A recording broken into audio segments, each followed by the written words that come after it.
సరసునికి ఉపదేశం చేస్తే ఫలిస్తుంది అనే విషయాన్ని కవి ఈ పద్యంలో అత్యంత సుందరంగా చెబుతున్నాడు.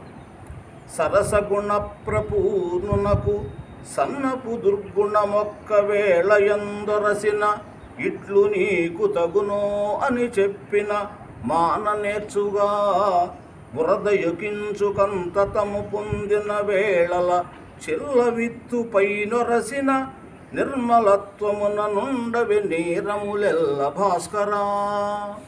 ఓ భాస్కరా, మనోజ్ఞమైన గుణములచే నిండిన వానికి ఒక సమయంలో చిన్న చెడు గుణం తగిలితే ఈ తీరు నీకు తగునా అని ఎవరైనా చెబితే తాను మానుకోగలుగుతాడు.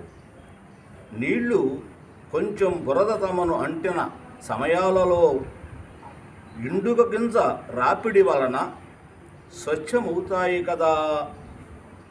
చిల్ల చెట్టుకు కతకం, ఇండుగా, సిద్రకం అని మరికొన్ని పేర్లు ఉన్నాయి.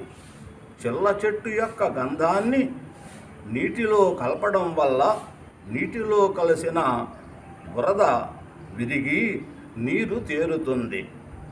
వానకాలంబుచే వండుబట్టిన జలం బెల్ల తేర్పగ చాలు చిల్లగింజ అని వరాహ పురాణంలో చెప్పబడింది. వేరొక పద్యంతో మీ ముందుకు వస్తాను.